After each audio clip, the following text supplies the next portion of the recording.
So I'm Stacey Oliver. Eva Matsiko. And we are with RTI International. It's a nonprofit research institute based in the US. It's a very, very large institution, but the work that we work on is primarily working on USAID projects. So we're here today to talk about two frameworks that we've been using on our programs. So we'll go through kind of an overview, talk about the two different approaches that we use, and then we'll give some examples of projects that we've used these frameworks on.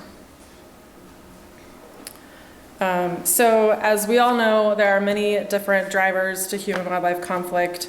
It's a very complicated situation, and wildlife behavior is just one small piece of the puzzle. Because it's such a complex problem, the most effective tools we've found and approaches incorporate multidimensional aspects across the implementation. That includes cultural and political aspects, as well as household income and economic drivers. So we're currently implementing these two instruments, the political economy analysis, or the PEA, and the nature, wealth, and power approach on different programming that we have where human-wildlife conflict is identified as a main threat to biodiversity. When we use these two together, we found that we get a very holistic approach that incorporates many different actors and helps identify the best approach to move forward with interventions. So I'll hand it over to you. Yeah, so political economy analysis. This is, it's a tool that helps us to understand the sector better. It helps us understand the country better. It focuses a lot on resources available, power. Who's powerful in this context? Is it the formal structures or the informal structures? Who are the stakeholders and what are their relationships? And it helps us set more realistic targets on what can shift and what can't shift in the short run. Looking at this picture, so we have the earlier picture that we call that Leo. And we say when you look at Leo's head, you think that that's all there is if you're not familiar with the animal. But a much bigger lion, a much bigger animal is under the water. And sometimes we approach problems like that. We look at the head and there's this huge thing that can kill you under the water. And so what we try to do is, how do we approach situations thinking about all these things down here? And you're looking at what are the coordination mechanisms, what are the vested interests, who are the champions and the opponents, what's the financing like? I think it was yesterday evening session where we were talking about, there was a graph that talked about the financing, and then down at the bottom it was talking about financing for human-wildlife conflict, and at the bottom it was talking about political will. Now, if we are to be sustainable, our governments should be funding these interventions, but in many of our countries it's not the case. So how do we approach interventions in a way that brings governments on board? And many times so this tool helps you understand how the government is looking, how different actors are looking at this issue. And you can do it at a country level. You can take a macro analysis. You can do it at a sector level or a particular issue level or a particular animal, problem animals level, or you can look at a particular landscape. So you can do it at any of those three levels. And, at the end of the day, you're able to have a more realistic approach based on that country. So we use this in Tanzania, for example, but also used it in other places. And on the issue there was the formation of wildlife corridors. So Tanzania has passed a law that allows the formation of corridors and is supportive of that process. But just passing that law in and of itself was useful because government officials were kind of like ambivalent. They would say NGOs want to do this, but we're not so, focused on government doing it. So the law in itself helped provide momentum. And though some NGOs had started the work, the passage of the law helped provide more momentum. It was undertaken to understand the supportive factors and the factors that were hindering the corridor formation and to develop the strategies.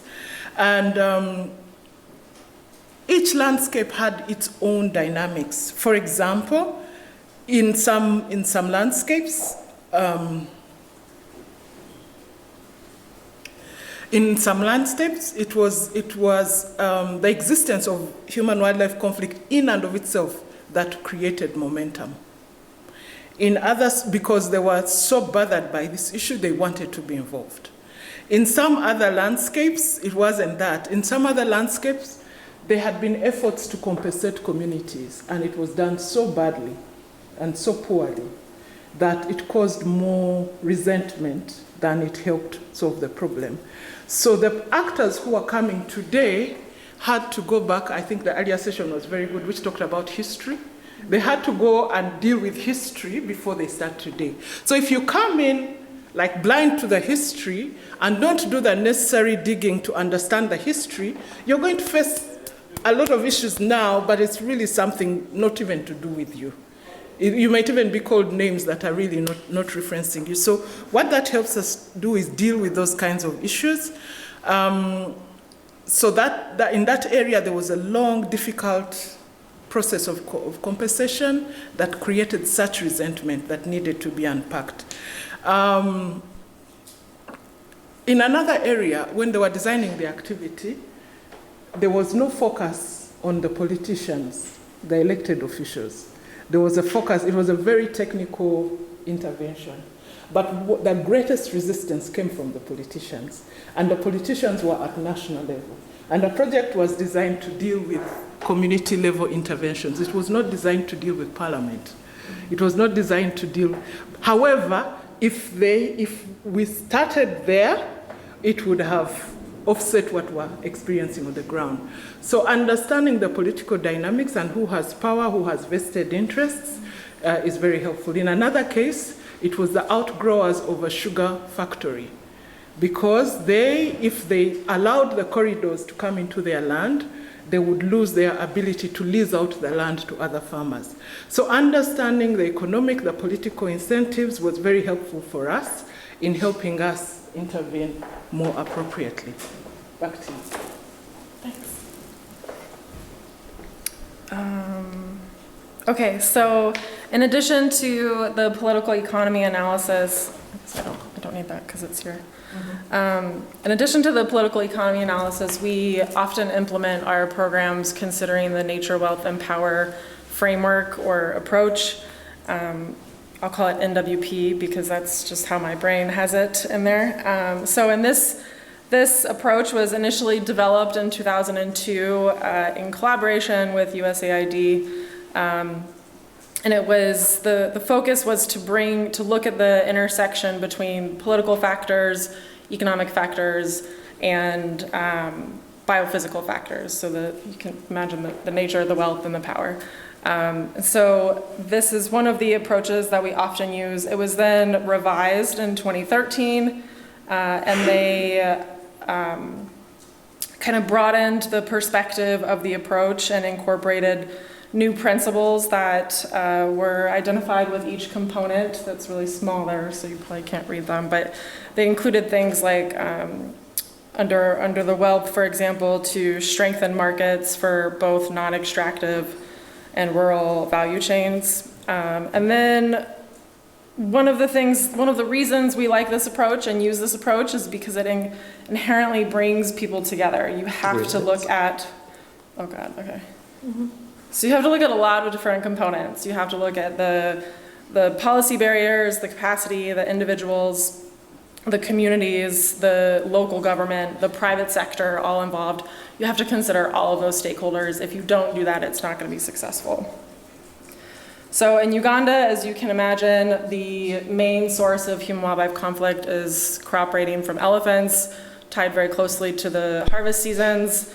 And here you can see we've got an elephant whose trunk has been cut short, and this is one small pile of snares that have been collected from one small portion of one small national park. So it's actually, looks like quite a lot, but it's a very localized pile there.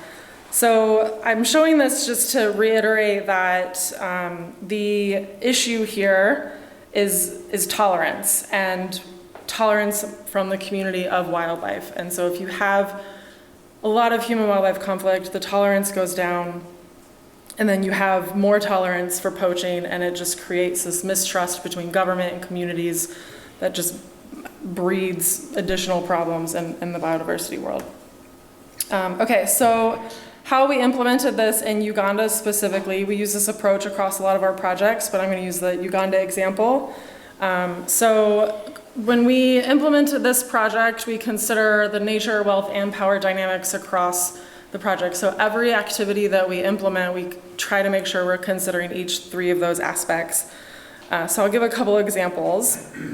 One way that we do this, and we consider the nature, the biophysical component, we engage community members to do, we call them, they're identified as scouts, and so they are there primarily to identify and respond to human-wildlife conflict incidents. However, the other aspect of their role is to collect biophysical data. So they collect data on deforestation, charcoal farming, poaching, if they see any snares. They collect that and then they report it back to the wildlife authority. So the wildlife authority's ability to manage the park and the areas outside of the park is then, it's just more well-informed, more evidence-based, because they have all of these community members that are supporting that rather than just the handful of rangers that they can afford through their own resources.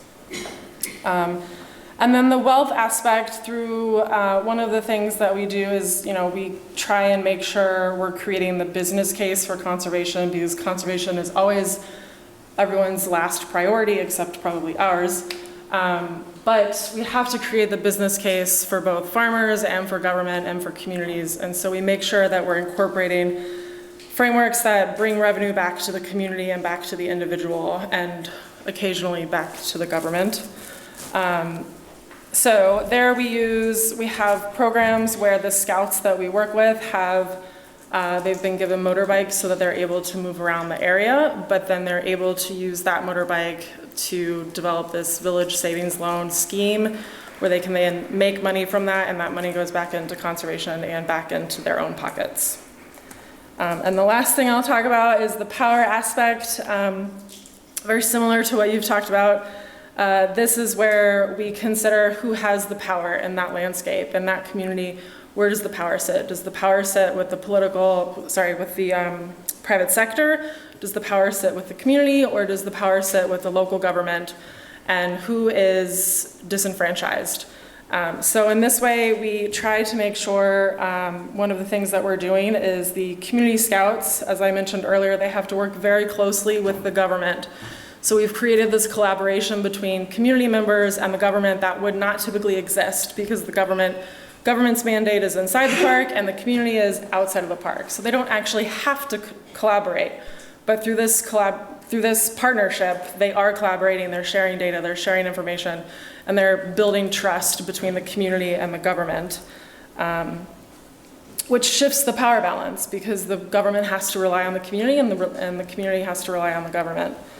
And then another aspect is looking at marginalized groups and indigenous groups. And so one of the ways that we have been working on this is to help shift the power towards indigenous groups by involving them in revenue streams and benefit sharing. And so we've done this through tourism, and one specific example is building eco camps on tribal communities and getting them engaged in tourism, where they're managing the wildlife and the habitat outside of the park, engaged in ecotourism, and then again the power shifts back into into their tribe, puts the money in their pockets rather than local government, and gives them some authority.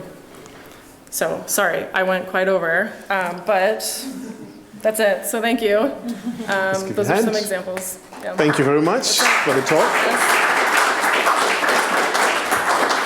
All right, we have time for 2 questions. Please, go ahead. Thank you. Great presentation. Thank you.